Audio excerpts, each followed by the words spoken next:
Welcome to the Healthy and Wealthy and Wise podcast with global sales trainer and professional speaker, Lois Kofi. Each week, it is her goal to share inspiration and education for you to be, do, have the best health and wealth and wisdom for your life.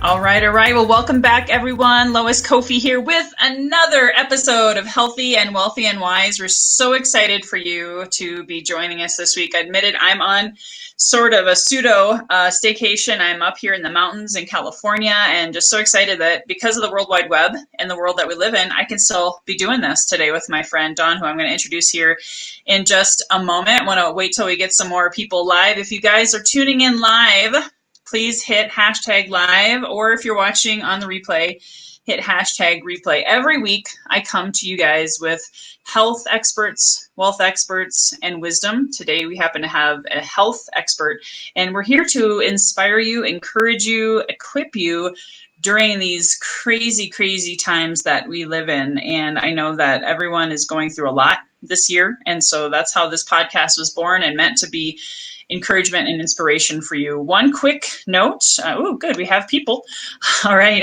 One quick note is this is the last episode before my relaunch. So things are going to change. I won't be having an episode next Friday like I normally have because you're going to get 16 episodes on Monday and Tuesday, and you guys can subscribe, download, binge, listen to. And I'm so excited to have Dawn here because she's kind of like teeing off an amazing weekend, and I'm super excited and grateful for you. So without further ado, I want to go ahead and introduce our amazing guest today. Her name is Dawn Bennett, the owner of Touch Remedies. She's a certified EFT practitioner, craniosacral and visceral body therapy body worker. We met years ago now, Dawn. I can't even remember how long we've known each other. And I just love what you do. It's so unique. I love all my healers. You always teach me something. And I'm hoping today that everyone can listen to your story and learn more about what Touch Remedies is all about. So I'm going to turn over to you. Let's hear more about why you do what you do. Yeah, so it's interesting because I started out doing massage therapy when I was 19 years old. I became really drawn to helping people. I thought I was going to be in international business and travel a lot, but I found out that my passion is really working with people one-on-one and helping them heal. But through my journey of doing massage, owning a massage business, teaching massage for a living, what I realized is we have so many emotions stored in our tissue, right? And this is coming out more and more these days. You know, that the mind and body are really, really connected.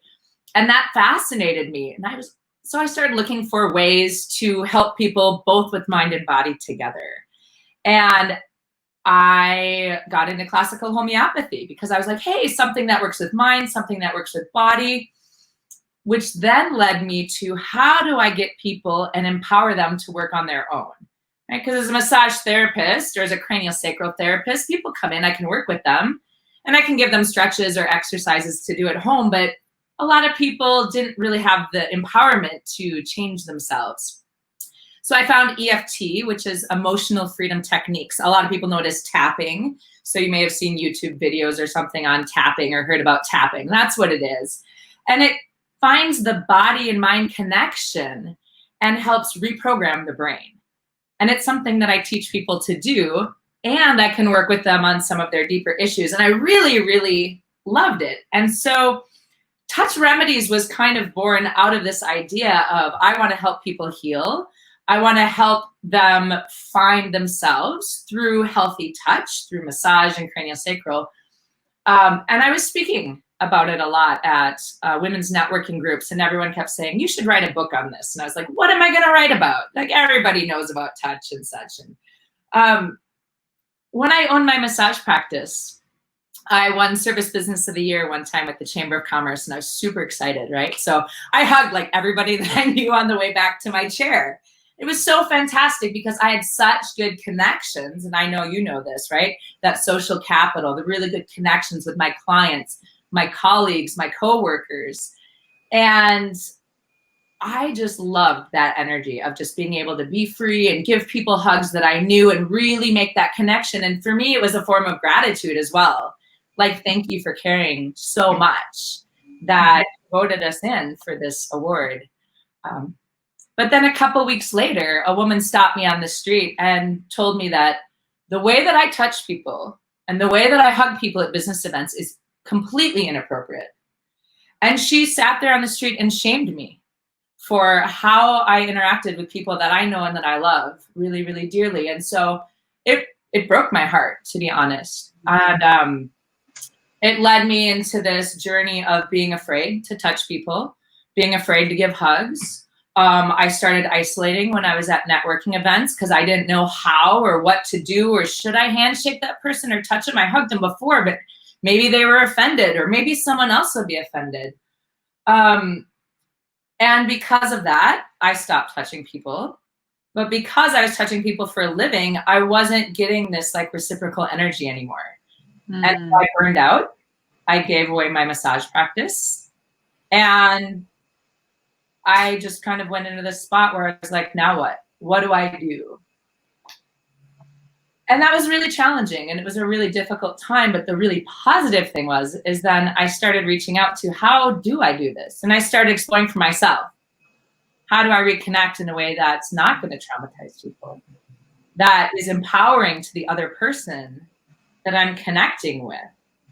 And I started doing all kinds of research on the science of touch and why it's important for us and our hormonal system and our well-being and being connected, but also knowing that some people don't like touch. They don't want hugs. They don't even sometimes want handshakes. So how can I ask? How can I honor their boundary? How can I honor who they are and give them permission to say no without feeling like I'm going to be offended?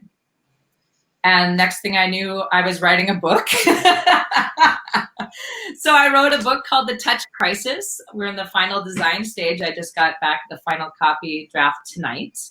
So I'm through that, and I'm hoping to have it out in a few weeks. But that's really my journey now, is to really help people explore their own roots around physical contact. And especially now where we're not even sure if we should be within 6 feet of people, right? So how do you communicate? How do you connect?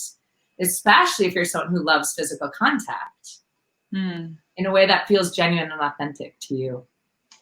Yeah, there's a lot of people talking about mental health issues and suicide, and all these things are, going up because of the lack of ability of that human connection. Does your book touch on that? Was it all pre-COVID written? It was all pre-COVID written, but it still talks about that, right? There was a survey done by Cigna in 2017 that showed like 48% of Americans identify themselves as lonely, most or all of the time. And a new one came out. They did the research in 2019. It came out in 2020, and that number's gone up, where over 50% of Americans say they feel lonely most or all of the time, right? So not even isolated, lonely, because you can be around people and still feel lonely. 100%. Did they say, and can you maybe elaborate on why they felt lonely? Was there a deeper component to that survey? They didn't. They gave some suggestions and some resources, but they actually just did surveys across, like, how do you feel connected in the workplace? How do you feel connected with your loved ones, right? And they identified it a little bit by gender and age and social status and such. But really, between that and the research I've done, a lot of it is around how do we authentically connect? How do we make people feel part of something, right? And touch, physical contact, is one of the tools that we can use, right? Beyond our smile and looking people in the eye and reflective listening and, telling people, welcome, come, can I show you around? Like all the things that bring people into the space of inclusion, right? Physical contact is one of those things that made people feel belong.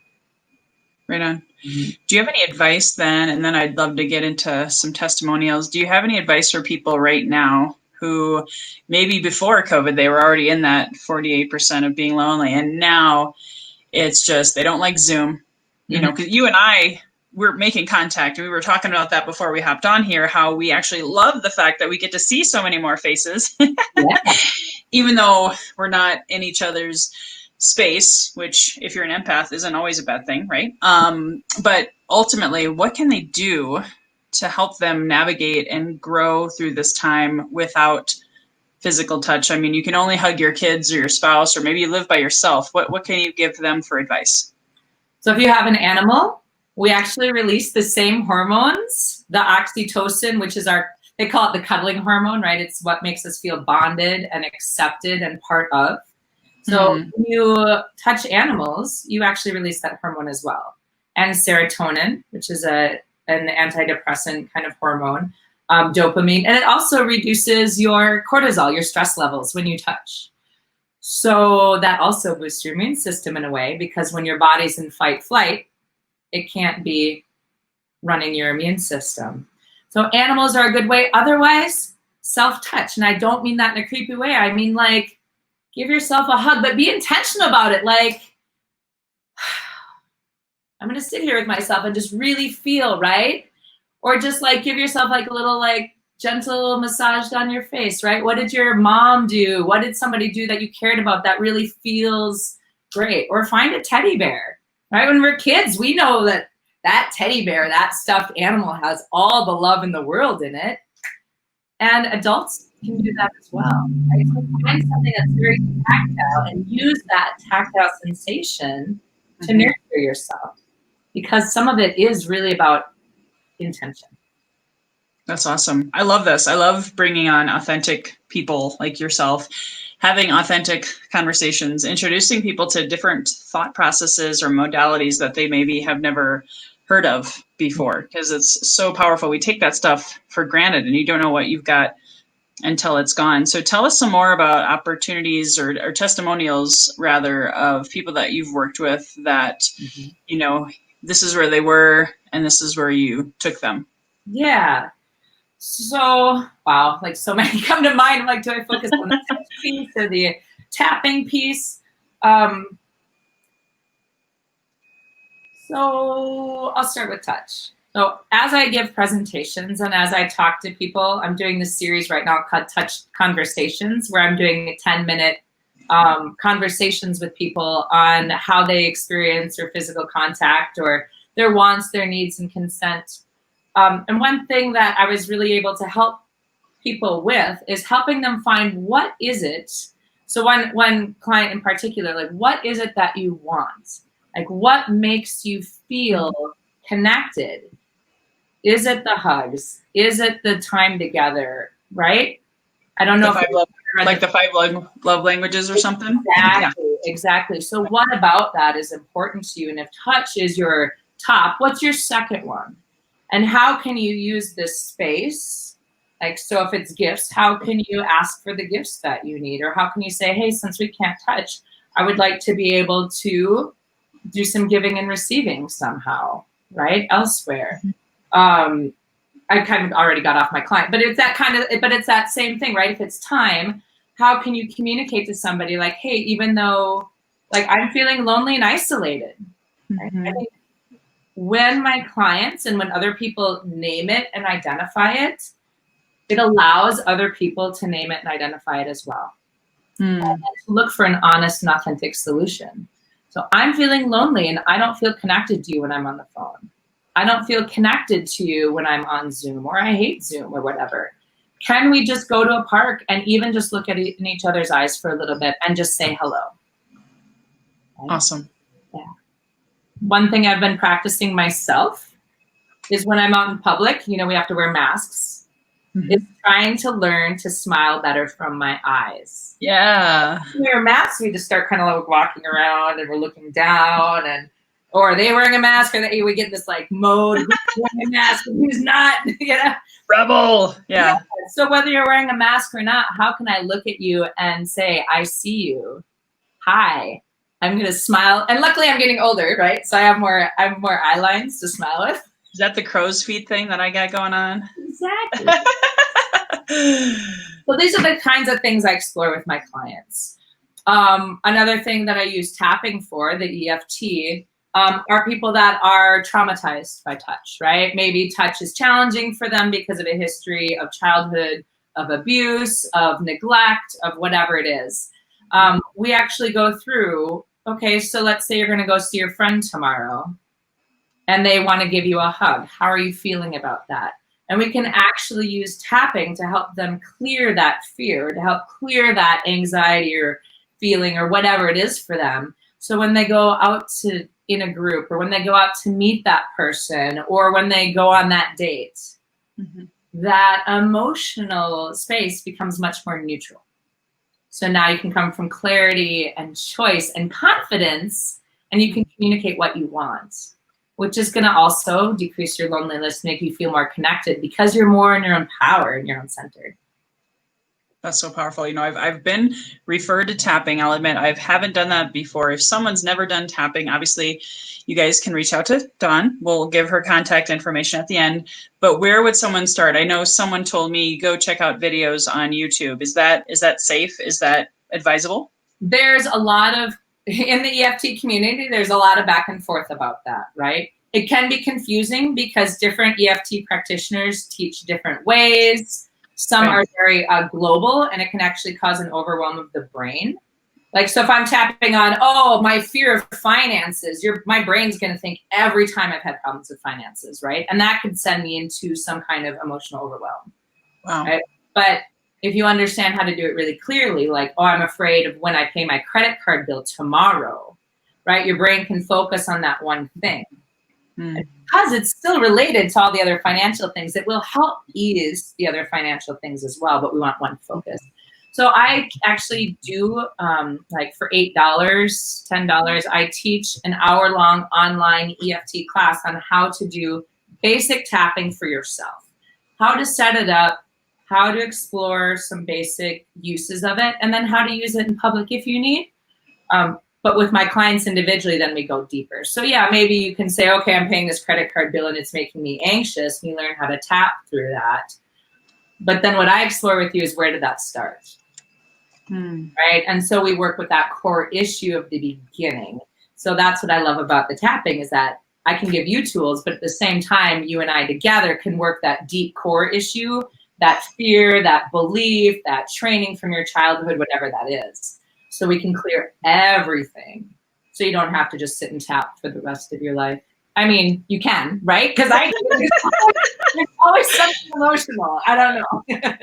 It's a good tool to have in your tool belt, right? And oh my gosh, the freedom that you can have if you don't always have to rely and become obsessive about that one thing. I'm all about I don't DIY anymore, do it yourself. I'm like, I want to go to the expert. I want to go to the source. I want to get to the root cause of my whatever that is. So I would love for people to reach out and take advantage of that. One of the things that I love about your email signatures, you talk about the science and soul of deepening your connection to self, others, and communities. That's such a powerful statement. I had to ask you, what does that mean to you? Can you kind of enlighten our audience a little bit? Yeah. When we come from a place of non-authenticity, right? Whether that be self-doubt, whether that be fear, whatever it is, right? It shows up differently in each one of us. We're not connected to ourselves, right? So maybe like a lot of us have experienced, you act a little bit different around different friends, or you act a little different around your parents than you do your lover, perhaps, right? There's different ways, and some of that's natural because you share different things. But some of that is, I want to be accepted over here, or I have this identity over here, right? So my parents know me as this identity, and this is the identity I put in front of them, right? And then maybe when I go to my volunteer organization, I'm the chair of the board, so I have to present myself in this different way. But when I'm out drinking with my friends, maybe I have to be the funny one that always is on top of everything, right? Or maybe when I'm on my motorcycle, I have to be this tough girl, like, you know. So we have these different images, and some of those are just what we step into, but some are images that we're portraying out of fear of people seeing our real self. Right? Yeah. So when we clear things with craniosacral, with tapping, when we do our own work on where do my touch fears come from, when you're doing your meditation, your yoga, whatever it is, when you're looking inside yourself and you're clearing those fears, you're clearing those societal messages, you're deepening your connection with your true self. And when you're connected to yourself, it's more authentic and more easy to connect with others. Because now, if I know and trust me, You know, you talk about this a lot in your coaching, right? Mm-hmm. When I'm in my own body, when I'm in my own strength, now I can connect with you from my place of strength, and I can honor your strengths and your weaknesses both. Because I know I have a lot of weaknesses. And if I'm comfortable with my weaknesses, I'm also going to be more comfortable with your weaknesses and have empathy and compassion for that. That's so awesome. Yeah, you're talking my language, because I love sales. I'm weird. Okay. Like whenever I hear someone say, oh, I'm not a salesperson, I just go, oh, there's a trauma. There's a trauma somewhere deep inside that soul. I wish I'll have to refer them to you, Dawn, because it gets me all freaked out. I'm like, oh, we got to work on that, because you're holding down your income and you're not authentic. I mean, there's so many different layers to that. But anyway, but yeah, if you're playing those labels, because everything you talked about, to me, I hear a motorcyclist, or, you're this person with your parents. So there's all these labels that are holding us back, and it's all created by fear. And if you're not living your true authentic self, you're holding back income, relationships, health. Hello, right? You've probably seen a lot of people come to you. They come to you after the fact, right? When they're already diagnosed with a disease or some kind of sickness. Or do you see a lot more people that say, hey, Dawn, I want to prevent that disease or that divorce or whatever. Can you help me now? What is it? Like, what is your percentages? Do you get more people? It's shifting, as people become more aware of themselves, and as this kind of movement of mind-body connection is coming forward, it is starting to shift with people coming to for self-care. But the last 22 years of my practice, I would say 95% of the people would start coming to me because they had pain somewhere or chronic disease. And I remember a client, I was working with her homeopathically, and she was talking about how her husband held her back and how she never finished her master's degree because of this, and was kind of blaming everybody. And then she was talking about now her arthritis holds her back. And I kept asking her questions, and she just cocked her head and she looked at me and she said, do you think I developed this arthritis to hold myself back? And I was like, ding, ding, ding, ding, ding.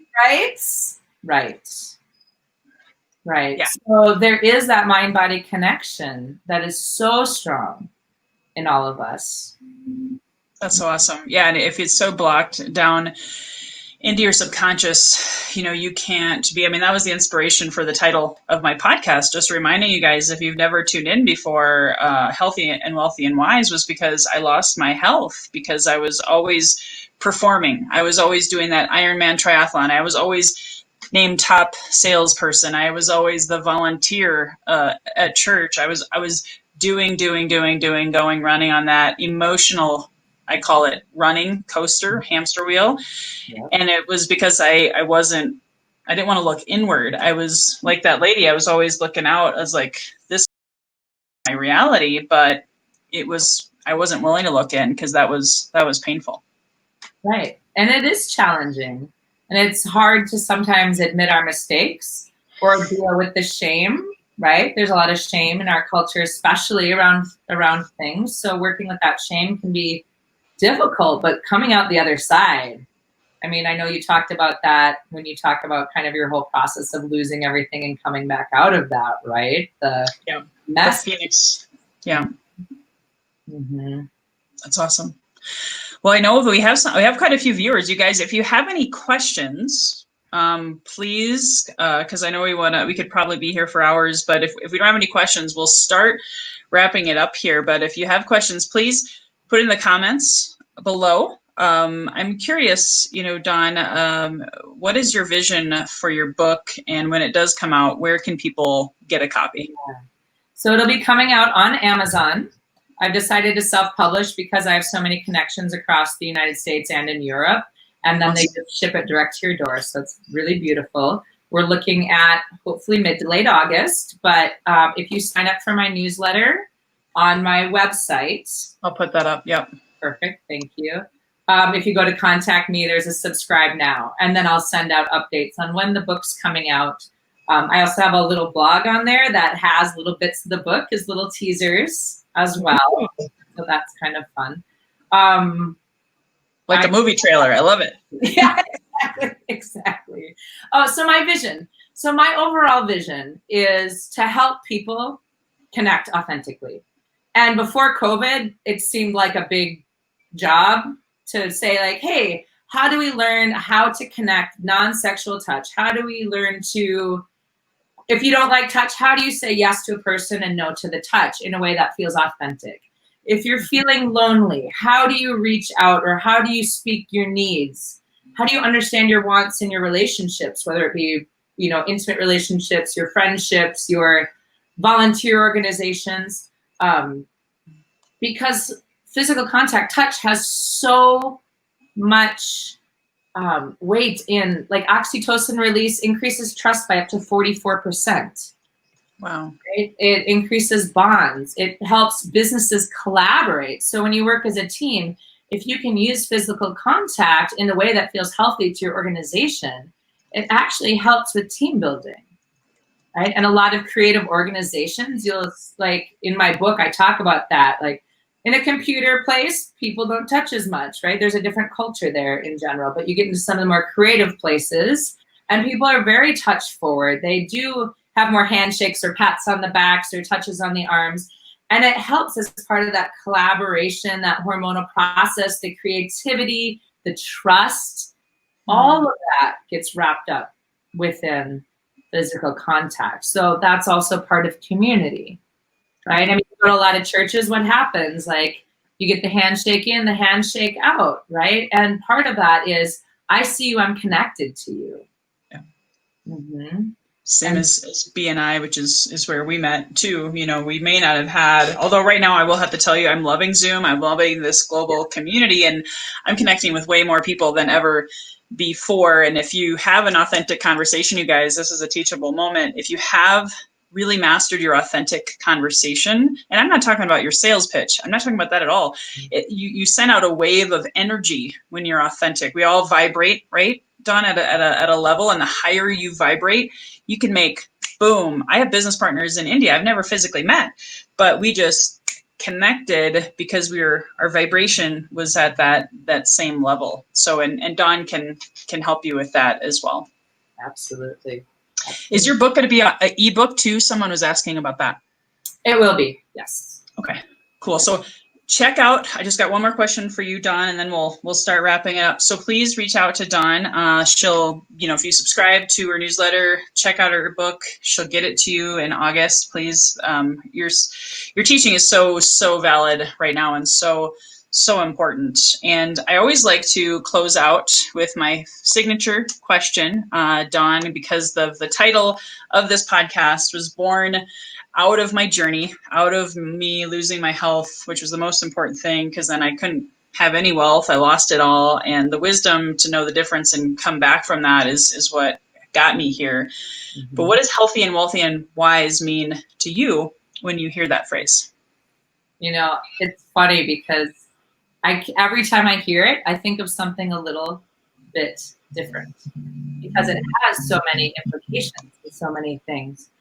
So I think where I want to go with it today, because we were just talking about this, is when you're healthy and authentic in yourself, you understand your own wants and needs around physical contact, and you've navigated that tricky terrain of communication around what you want and how you want to authentically connect with others, your natural inborn wisdom comes out. Mm-hmm. And that makes you wealthy, not only socially, like you talked about, because when someone's being authentic versus when someone's giving you a sales pitch. So you can be more wealthy in your relationships. You can be more wealthy in your own well-being, right? And if you're a business owner, that will eventually impact your income as well. I think that's really where I'm feeling it right now, right? The deepening connection to that community. Mm-hmm. I love it. You made a good point, because that's why I like asking the question to you guys, all of my guests, and if anybody else wants to comment in the comments, what does healthy and wise mean to you? Because we are all unique individuals. We all evolve. Mm-hmm. And if you're truly, because you were talking about your intuition, you were feeling what is right for Dawn right now. And so I think that's a beautiful way to share that. So thank you so much. Any other closing words of wisdom? Any other thoughts that maybe you didn't get to share yet today before we wrap it up? Yeah, I would say for everybody, be playful with these concepts too.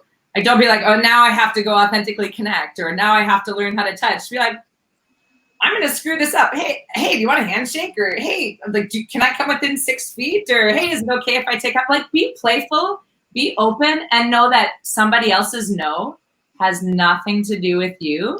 Know that it's them setting a boundary that's comfortable for themselves. So when someone says, ooh, actually, I don't like hugs, or I'm not really ready to have a handshake, just say, great. Thank you for letting me know, right? Because that also connects. When people are allowed to say their own truth and you honor that, that also makes a really deep connection. So I would say that's my last little piece of advice, is don't take anything personally and just try however you can, whatever feels authentic to you to connect. I love it.